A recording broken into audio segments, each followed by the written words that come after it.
Привет, друзья! Есть такая политическая украинская забава «Посади Тимошенко». Юлия Владимировна Тимошенко сидела при Кучме, Юлия Владимировна сидела при Януковиче, и вот теперь, возможно, сядет при Зеленском. Що проводні слідчі дії приєднуються.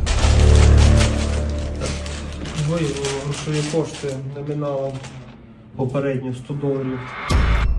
Обо всем по порядку. НАБУ опубликовали видео, аудио, где якобы Тимошенко предлагает деньги народным депутатам от монобольшинства за выход из этого самого большинства, что в принципе похвально. Чем слабее власть Зеленского, тем лучше людям в Украине. Но примечательно другое. Если раньше Тимошенко обвиняли в том, что якобы она за газовый контракт взяла $1 миллиард, мы уже не знаем, брала, не брала, мы свечку не держали, но как бы суммы были приличные. Но теперь Тимошенко на фоне $40 тысяч выглядит, честно говоря, даже как-то странно. Обнищала Украинская Верховная Рада, ее обнищала Украина. И то, что Тимошенко на этом видео на фоне несчастных по ее меркам $40 тысяч лишнее подтверждение того, что Украина, конечно, заканчивается. У меня вопрос, вот это параграфы и вот это 10 или как думаете?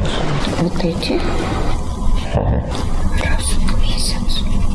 Это постоянно действующая история для каждого человека. Все, я все. Одного человека. Это устроит так? При Януковиче голосования стоили по 50-100 тысяч долларов, а теперь целый абонемент, каких-то $10 тысяч, вдумайтесь.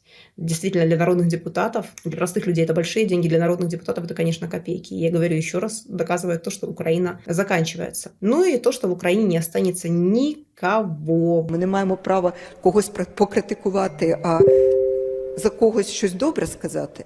Це що, концтабір? Чому все це робиться без суду, без аргументів, без слідства? Власть Зеленского и, по сути, власть Запада, потому что на сегодняшний день Украина совершенно не самостоятельно, снесет всех.